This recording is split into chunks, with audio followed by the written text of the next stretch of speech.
Hello, hello, hello, New Haven, and welcome back to Arts Respond. It is a beautiful Friday, and I'm very excited to be here. So, if you have not tuned into the show before, welcome. Arts Respond is a collaboration between WNHHLP Community Radio and the Arts Council of Greater New Haven, where I'm lucky enough to edit the arts paper. I'm super excited today to have Petulia Blake, who is the creative director, founder, manager. I don't know. You do everything at Poetic Haven. You make Poetic Haven run, and so I'm very, very excited to have her here with me, talking not just about Poetic Haven, but about her wonderful new book. I became rich. Sorry, not how I became rich. I became rich getting lost beyond borders, a solo female traveler finding healing on her journey from the Americas to Europe. Petulia, welcome so much. Welcome to the show. I'm so excited to have you here. Thank you for having me, Lucy. It's such a delight to be here, actually. I'm thrilled. And especially, I feel like the last time we exchanged emails, it was kind of a sad, overcast day. The sun is in our favor today, and I feel very good about that. So first of all, I want to ask you, who is Petulia Blake? Perhaps I should start a long time ago, many years ago. My dad gave me the name Petulia. My mom, had the name for me, Sarah, at first. But my dad came to her and said, we would like to call our first daughter Petulia. And so it's interesting that I always like to start from home. When someone asks me about who is Petulia, right? It is so important to start with your parents, how it came about. And so interestingly, Lucy, at home I'm called Sarah. And officially, my name is Petulia Blake. So they negotiated. But who am I? I always like to first let people start off with my passion. I enjoy traveling. A lot of people call me Dr. Blake. I do have my PhD in technology management from Indiana State University. But away from the career path or definition, I like to define myself as an explorer. I love navigating the world. I've been to 35 countries.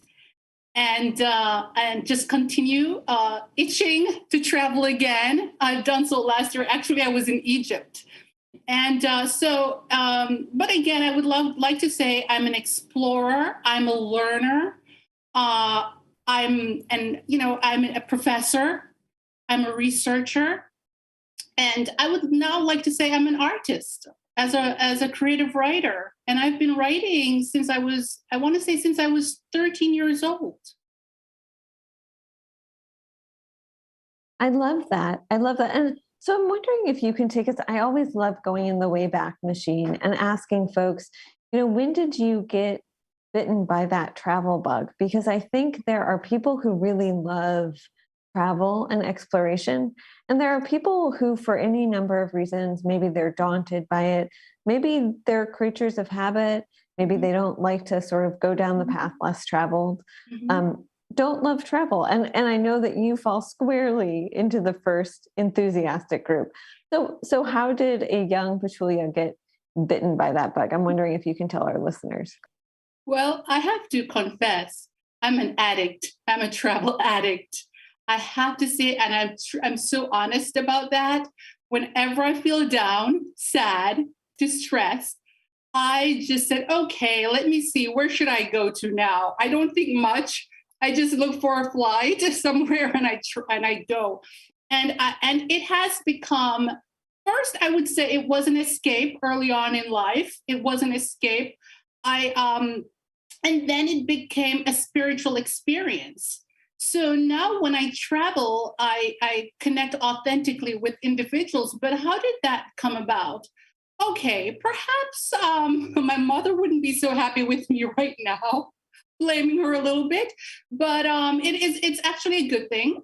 When my brother and I were young, I was 12, he was 11. We were in Jamaica at the time, the island of Jamaica.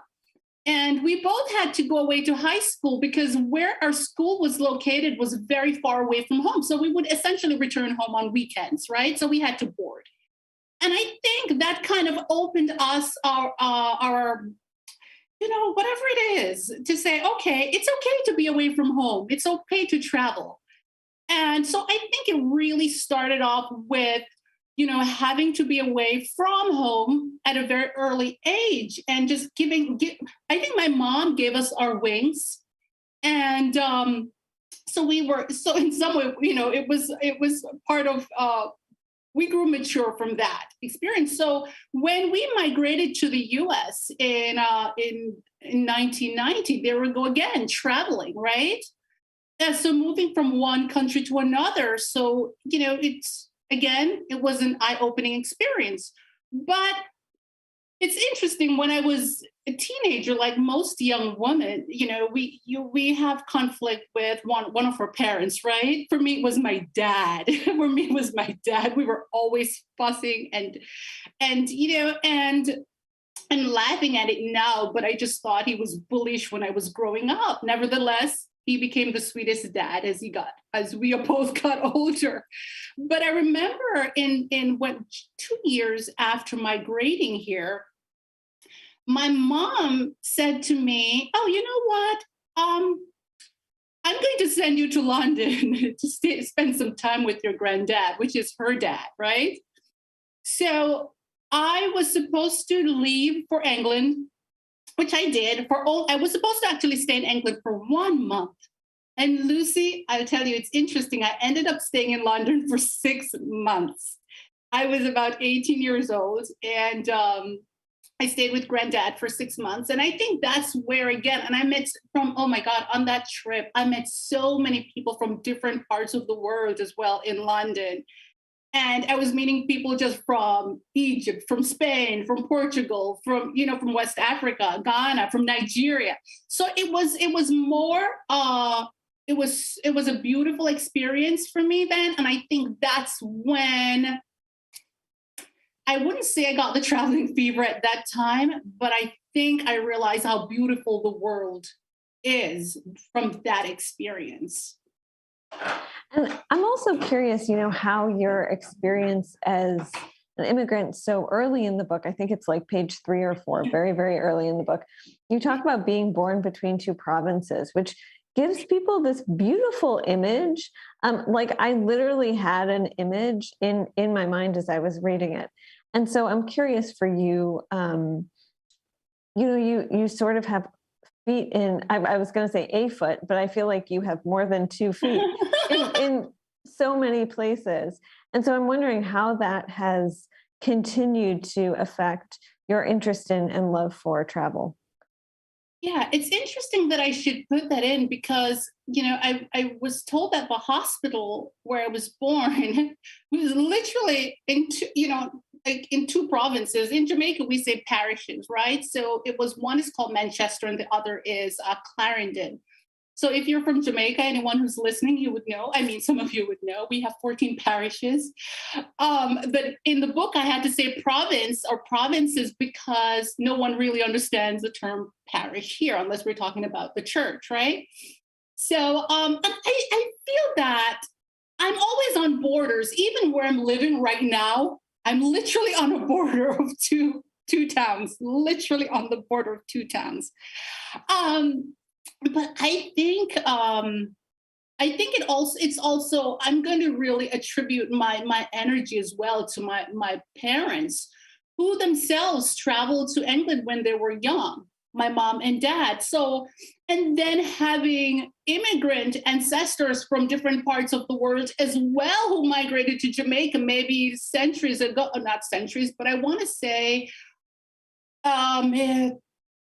maybe several decades ago, right? I want to say 10 decades or 15 and longer. So many ancestors coming from different parts of the world as well. So this is all, and this is something people often don't really recognize, is the fact that you are who, you are a part of, I call it the cosmic, right? And your ancestors who are from so many different parts of the world, if they are, make up who you are right now. They are a part of who you are. So even in my family, it is quite interesting that my mom has 10 children, let me say. And it is interesting how we all are travelers actually in the family. So I'm not so unique in that sense. Well, I want to talk about both your travels, which have resumed, but then also the thing that made your travels and many people's Mm, travels stop so abruptly 2 years, a little over two mm, years ago. And so okay. I'm wondering if first we can talk about some of the places that you've been that you write about in this Mm, book, mm, um, that have really opened your eyes and changed how you perceive the world around you and also mhm, how you treat other people, because you are someone who just exudes excitement and mhm, kindness mhm. and warmth. And when you explained to me the depth of your travels, even before you had sent me this book, I thought, oh my gosh, that explains so much. Yeah. You know, Lucy, traveling, as I mentioned earlier, is a spiritual experience for me. I cannot speak for anyone, but for me it is. And hence it becomes so rich. And what makes it rich is the amount of people that I'm connecting with authentically, organically, and even more than a space, it's just the beings that are coming to me and that I'm gravitating to as well. So it's, and the trust that we have, you know, I stay at hostels sometimes and I stay at hotels because as a solo female traveler or as a solo traveler, it is the hostel is a communal space where everyone is like your brother or your sister, you know. So sometimes we have the all female dorm and sometimes it's unisex, and it is truly a space where people you're more than just where you were born. um and but in some way we're all ambassadors, unofficial cultural ambassadors, because we are representing, you know, the country that we're coming from without, you know, without having to say that. But what is so beautiful about the experience is just the connection you make with another person. It's not about, for me, it's not about sightseeing necessarily. It is nice going to, you know, to see monuments and so forth. But the most beautiful part of my journey and my trips is simply just connecting with another human being. Yes. And sorry, I had the book pulled up because I had sections that I that I had noted, but I do want to talk to you about actually you're very vulnerable at most points Mm, in this book, and one is talking about how travel suddenly stopped for you 2 years ago when, of course, the COVID pandemic hit the U.S. In a big way, and also you talk about the loss of your father, and so I'm wondering if you can talk a bit about both of those. yeah, if you can hear my voice now, I'm getting a little bit nervous because yeah, my dad passed and in 2020 March, and he didn't pass. You know, I think he would have been very unhappy, you know, not being able to see us during COVID, and he suffered from well, he was on dialysis a lot, you know, and he's. But I think what's more important is that my father lived such a great life. He was always this happy person, and his motto was, "You create your own happiness, my dear." And I think that's said in the book, and I truly believe that. So it's so easy, Lucy, for us to look outside and blame everything on the world, or the world is, you know, say, "Oh, the world is falling apart," or "COVID is making me upset or sad." But oftentimes, you know, we have to realize that it is our responsibility to be happy, you know, and we should find joy we should first start saying thank you to something or to someone. And many times we are unhappy because we're not gracious about something, we're not grateful about something, we're not saying enough thank yous, and you will hear that a lot. So oftentimes when we begin to say, like in my case, when my dad passed, it was like, thank you, daddy, for being here. Thank you for being a great dad. thank you for I oftentimes say to my dad before he decided to move on, in our phone conversations, I oftentimes say to him, "I love you, Daddy," and he would say, "I love you too, sugar," or "I love you too, dear." And so I was so at peace, and I'm still so at peace with his passing on because, firstly, he himself traveled as well, and he was such a happy person. And he passed this on to me, this energy that I'm exuding right now. It is really from my dad. My mind, I always say I have my mother's mind and my father's heart. So he gave me this, and for that I say thank you. And that's how I was able to cope with his passing, and honestly knowing that he actually lived a great and a beautiful life. And I'm curious, well, I do want to talk about how the pandemic has changed how you travel and how Mhm. you see the world. But I also want to ask, what are some of your favorite places that you've been? Although I also don't like hierarchies because Okay, yes. like you can't compare Poland and Egypt, right? Well, it's interesting. Let's start with the COVID. To be honest with you, Lucy, it hasn't changed my life at all because it begins with how I perceive things.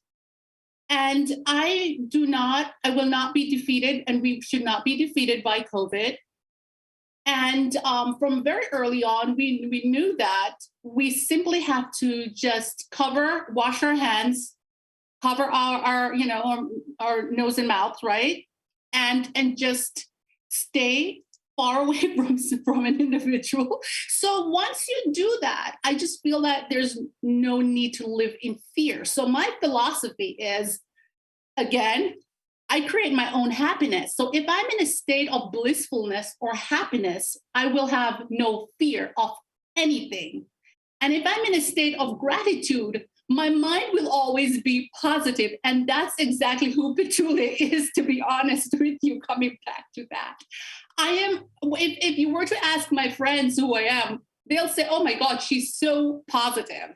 She's happy all the time. And I'm full of energy. That's how I exist. So when COVID came, it's interesting that I had just returned from a 1 year teaching assignment in China when I returned in 2019 from China, and then of course 2020 came with COVID.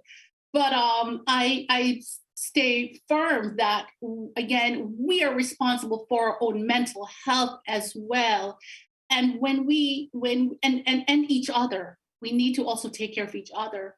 But I think again, COVID hasn't really changed how I operate because of my the awareness that I have about myself and my being.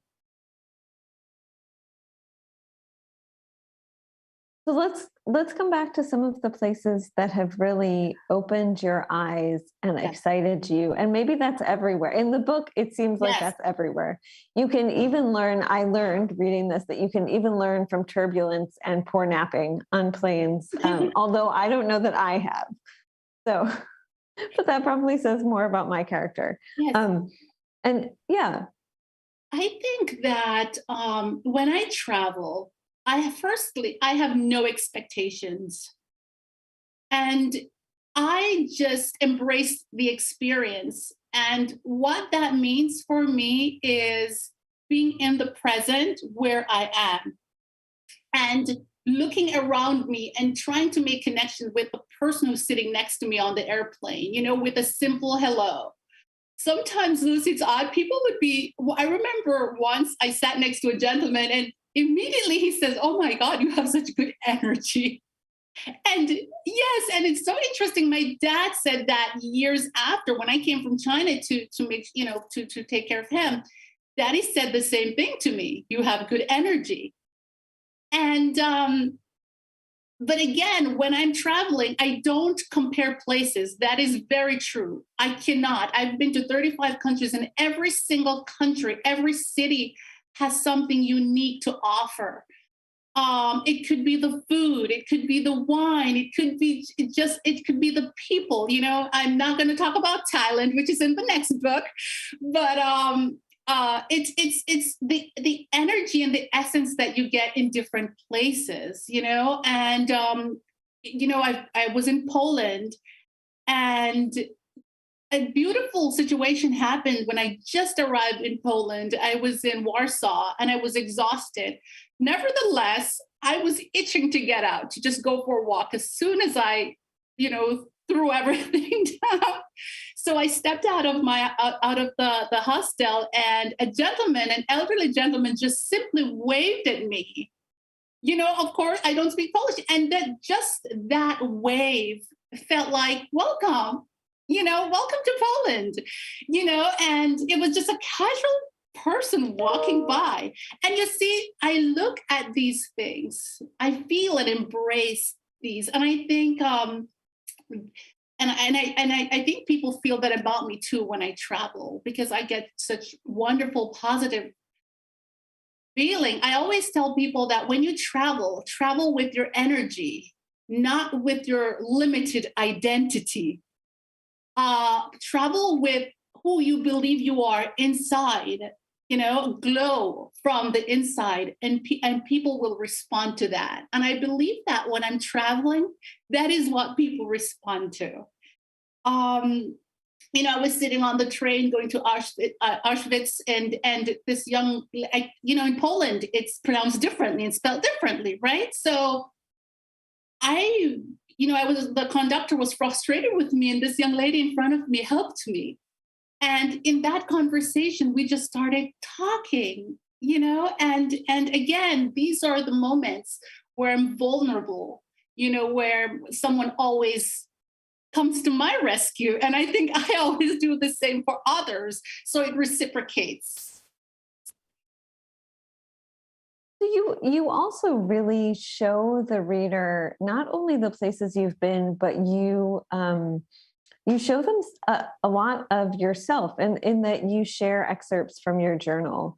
And I'm wondering if you can talk about the choice to do that, because definitely there are some writers who would say, that's off limits. Like, I'm going to share some stuff with you, but that's my private place. And you really bear a lot of your heart. Like your heart is so in this book. Yes. When I started writing, I was writing almost in a technical way because, I was writing my journal. And my journal, when I'm traveling, I'm simply documenting. I'm in a documenting mode, like where I am right now. And the reason I write so much, Lucy, you're going to love this one, is because I always lose my phone. So I enjoy losing my phone. I become so at peace sometimes. And I know some people are thinking she's really crazy. Perhaps I am a little insane, but I find that when my phone is not with me by accident, I write more. I'm in the present more, and I connect better with not only people, but also with art, because I frequent museums a lot when I travel.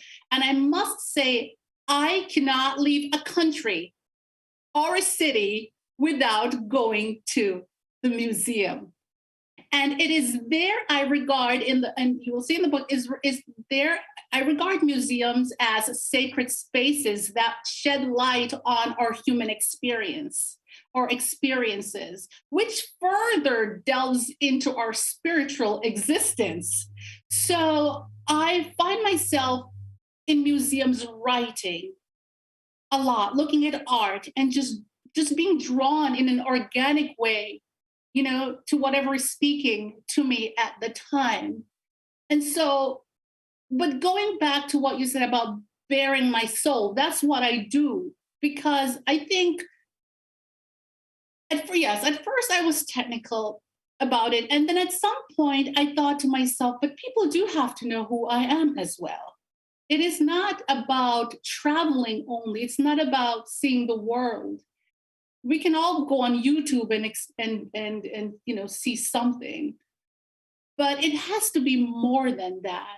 It has to give people also a rich experience. And in order to do so, they have to know who I am authentically. And they have to know, that sometimes when I travel, I'm actually escaping. Not escaping a situation per se, but I'm going to learn something new about a space or about people but more importantly, myself. And it's okay to let go of things, and that's what I've learned about. I remember being very hard on myself, whenever I'm challenged, whenever I encounter a little, let's say, sadness, I would just want to leave. Okay, where do I go? But I also realized, Lucy, that it is okay to let go. It is okay to want to escape for a moment. It is okay to want to be somewhere else, provided that you will use that experience to learn and to grow. Well, if you are just joining us here on WNHHLP Community Radio, this is Arts Respond. I'm your host, Lucy Gellman, and today I'm very excited to be here with Poetic Haven founder, manager, creative director, everything, because I know that when you run a space, you sweep the floors, you pay the bills, and you do everything in between. And author Petulia Blake. And we are talking about her new book, I Became Rich, not How I Became Rich. I Became Rich, Getting Lost Beyond Borders. So Petulia, I also want to ask you about, a common humanity that perhaps you see in people that I know you've also brought to New Haven in your work at Poetic Haven, and how traveling has affected that. Yes, to be honest with you, when I started Poetic Haven is an event space. I wanted it to be a safe space for family to have events, birthday parties, baby showers, even engagement parties, etc. It is on, of course, 381 Shelton Avenue in the inner city of New Haven. And I also wanted it to be, to let's say, eradicate the thought that we have about inner cities, right? And bring something beautiful there, because you've been there as well. And you've seen the artists that I've hosted there. And when a few years, as a matter of fact, a year ago, or maybe a little bit more than a year ago, I realized that there were artists, female artists, who were creating amazing work, but were not given the time or the space to exhibit their work. So even though Poetic Haven is initially a place simply for someone to rent to host their event, I overheard, and one woman told me at first, she said, "Oh, I just started painting since COVID." And of course, being a lover of art myself, I became so excited. And I said to her, "Well, why don't you exhibit your work here for free? Because I know that art heals, and art heals. Just seeing someone's, for the artist and for the viewer." And so I had her in the space, and she exhibited at Poetic Haven twice, actually. And then another young lady, Demarie, you met her. And I met her, and I recall her being very nervous. And, she graduated from Temple University, but at the same time, she was nervous about exhibiting her work. And I put her in front of the mirror. And I coached her through the process of self-confidence. And after that, I said, "Now you're ready to exhibit your work at Poetic Haven." Because what I found out, Lucy, is that there's so many women, so many talented female artists out there who were able to paint and draw, do amazing things that I cannot even do. I really cannot draw, by the way. I cannot paint at all. But I love I love abstract paintings. And when I see art, and I become so excited. So of course, I wanted other people to enjoy their work. And I know that especially during the time of COVID, during this time, it would be it's like an immense service to the community. And that's why I had them exhibit their work, because again, it heals. Well, I want to ask actually about the photos that I have more questions about Poetic even too, but I want to ask about the beautiful photographs that also appear in the book because they do some of the storytelling. So we have this wonderful narrative that's running throughout the book, but then of course imagery also does it cannot not add for us. And so I'm wondering if you can talk about this wonderful photo series and then the decision to pair that with narrative text. Yes, I am telling you, the work was done. I'll start was done in Sicily 3 years in a row, 2011, 12, and 13. I would go to, along with my photographer, I would go to the marble quarry, a particular location in Sicily, to take photos. And it's interesting when I'm in that space, I become, I want to say a spirit.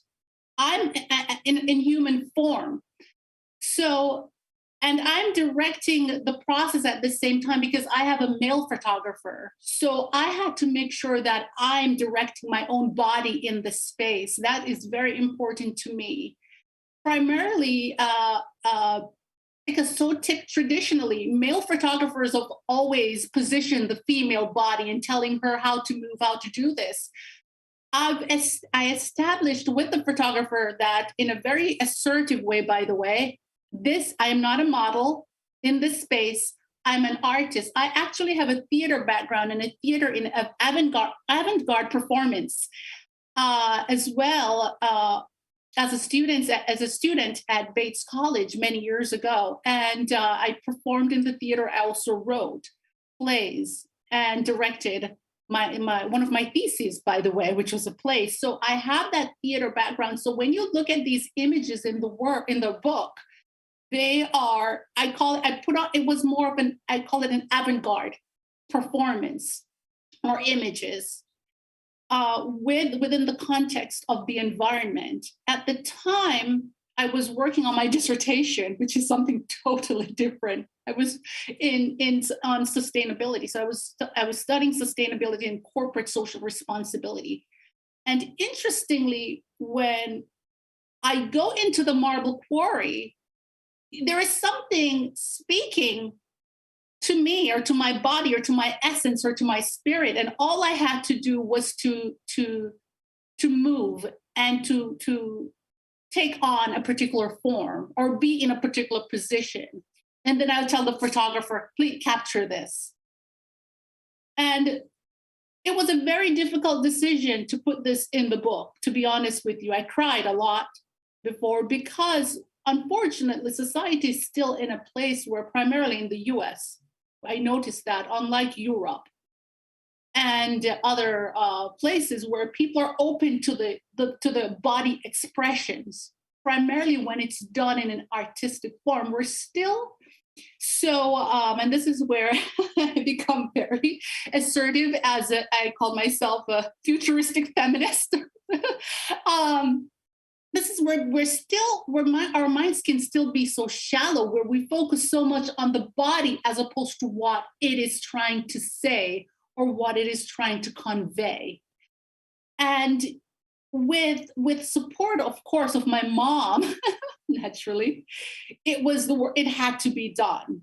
And it was like, put that, and of course, coupling that with my thoughts beside the images as well.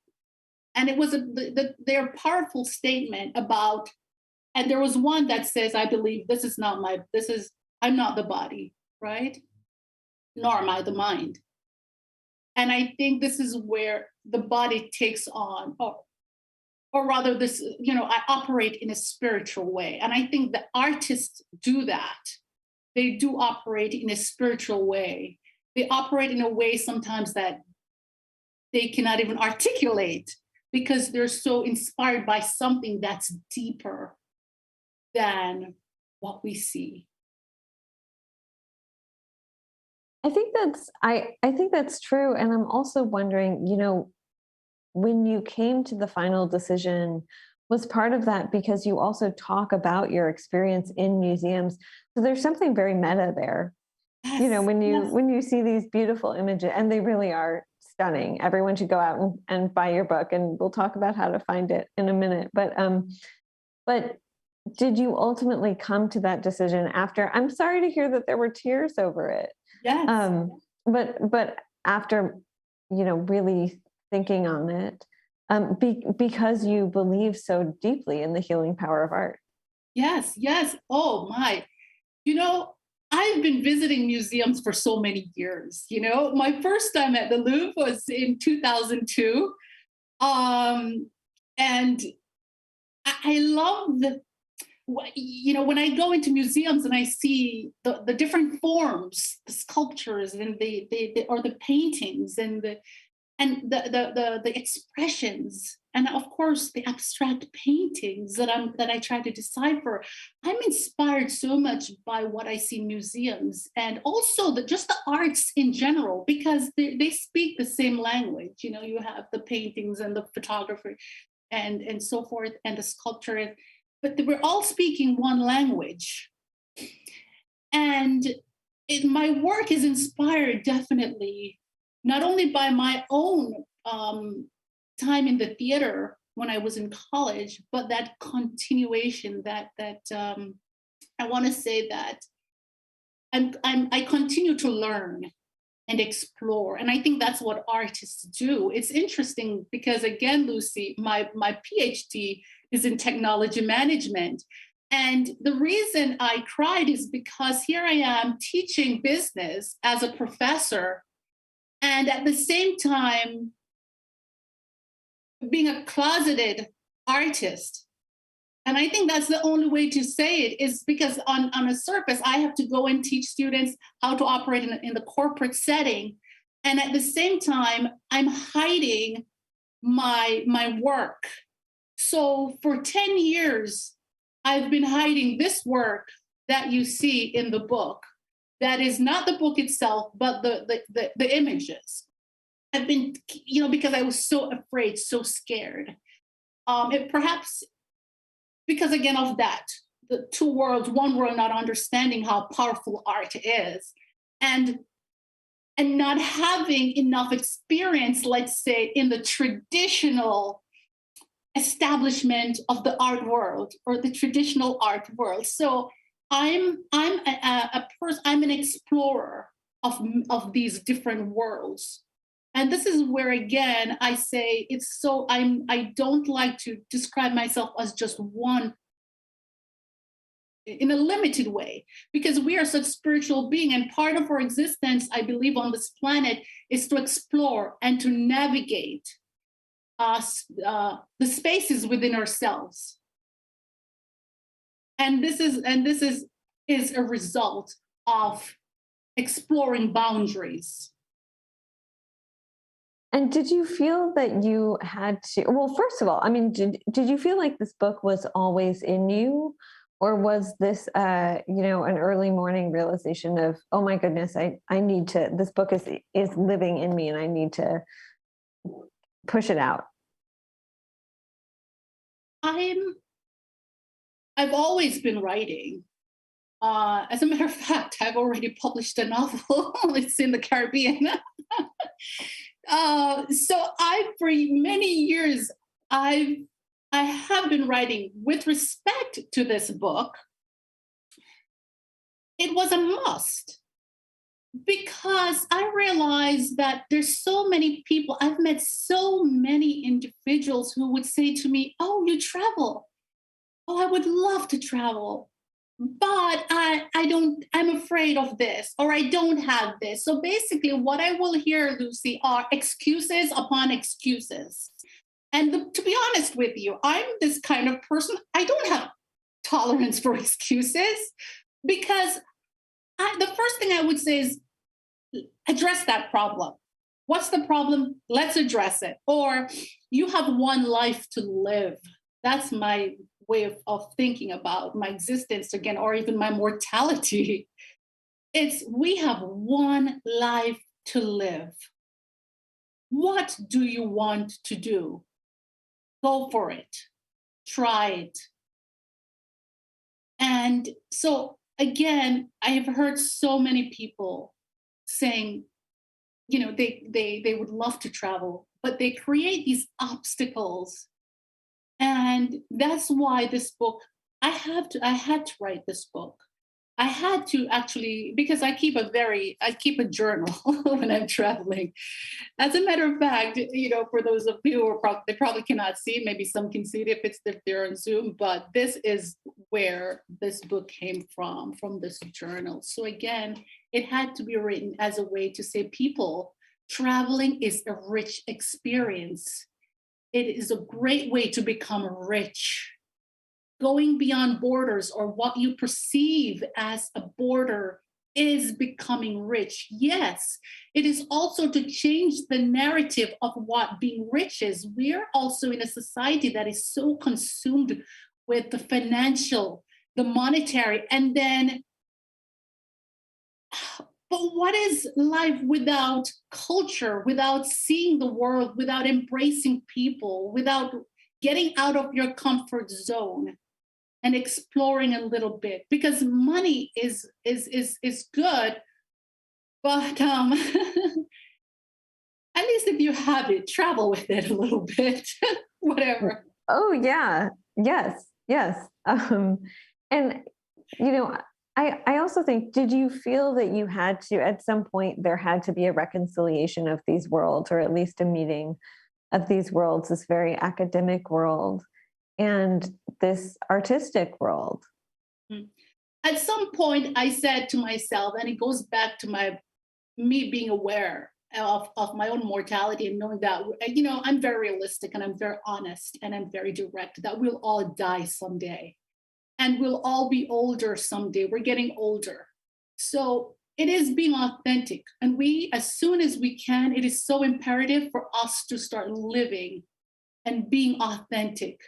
Because at the end of our journey, Lucy, we're going to say, oh, I could have done this, I should have done that, I would have done that, but and I would rather create books, create things that get me in trouble, than not at all. Than living a life in fear. We must always at least try to show the truth, because this is how other people will learn. People learn from us being authentic. And so, just by you having this conversation with me, I'm in a state of blissfulness and gratitude, because I never thought that anyone would. Well, I know the work. I've seen young women cry upon seeing my work. I remember one young lady, she saw a particular image. I think you see the crane sitting over the body. And I recall at the time I was at Bowling Green State University, and I recall a young lady looking at the image, and she started crying. And I asked her, why are you crying? I'm just showing you. She says, it appears that the woman is being raped. She's being sexually assaulted. That's the image. That's the essence, or the feeling that came to her. That was her understanding. And so I'm always fascinated with how other people perceive this work, and the message that they get from it. So it is meant to inspire. It is meant to really just share, and for people to have an experience, and to understand the work in their own unique way. Well, in our remaining time, I want to ask you just two questions. And one is, as someone who loves traveling so much, how are you able to stay grounded when you are not traveling? So, and when you are in Connecticut, which I happen to think New Haven is a wonderful place. I'm very biased. But some people aren't in love with Connecticut. And I know that Connecticut is probably not as exciting as going to another country. I think there's beauty everywhere, there are beautiful people everywhere. And again, I don't really compare places. We all have different values and different interests and different passions. And reading my book is not necessarily telling someone you have to travel to Slovakia, you have to travel to Poland, you have to travel with, like I did, to China or Thailand or Bangladesh and so forth. It is not necessarily telling someone you have to travel, but it is essentially saying live your authentic life. And if traveling is it, do so, because there are other messages in the book about our humanity and our spirituality outside of religion, right? Our spirituality, meaning our souls, what it is that guide us, right? The essence that guides us, or the energy that guides us, right? So grounded. What is grounded?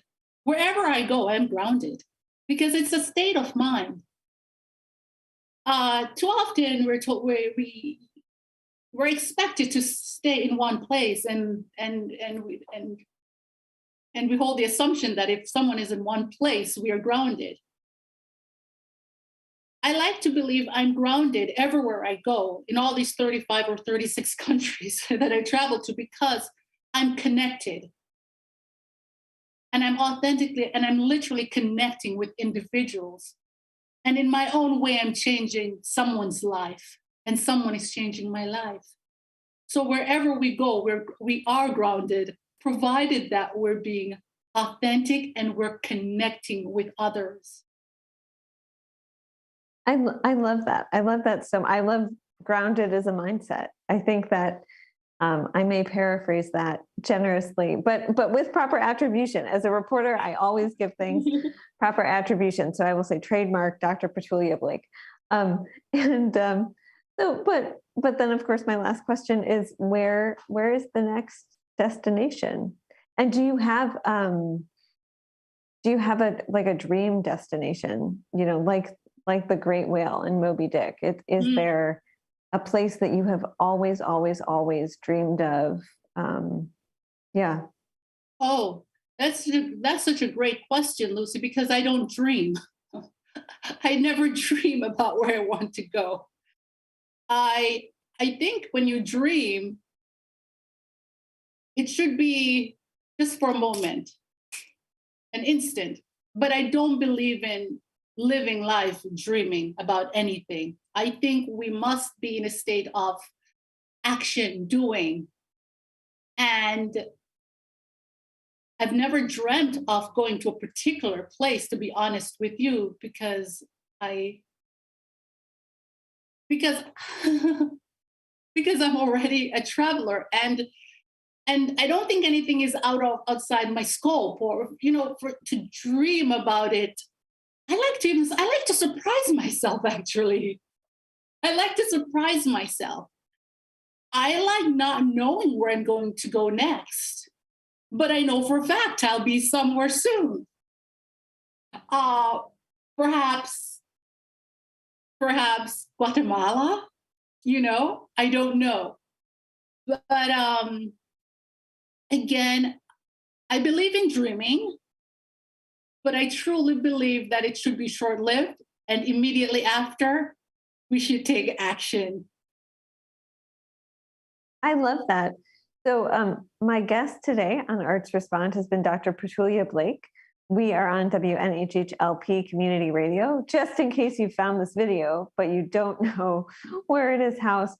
And Dr. Petulia Blake, the last question I want to ask is, if folks are listening to this and they think, oh my gosh, I need to buy her book, Stat, which you do, if you're listening, how can they find that? And how can they find you and also get connected with Poetic Haven, which is such a wonderful space. And we'll probably need to have another hour just to talk about that. That would be so wonderful. My book can be found on Amazon. It is called I Became Rich, Getting Lost Beyond Borders, but it's I Became Rich. And of course, Petulia Blake. You can find it on Amazon. Uh, you wanted to know about Poetic Haven? Yes, Poetic Haven, again, is an event space uh, to host your special occasions. It's on 381 Shelton Avenue in New Haven, Connecticut, of course, a beautiful state of Connecticut, where I'm also grounded. So yes. So the book again can be found on Amazon. I Became Rich, Getting Lost Beyond Borders. Dr. Petulia Blake, thank you so much for joining me for this beautiful hour on Arts Respond. I appreciate you, and I hope that you have a chance to enjoy the beautiful sunshine today and this weekend while you stay grounded in Connecticut. Take care and have a beautiful day. Thank you. Likewise, and thank you for having me, Lucy. Thank you for coming. Thank you.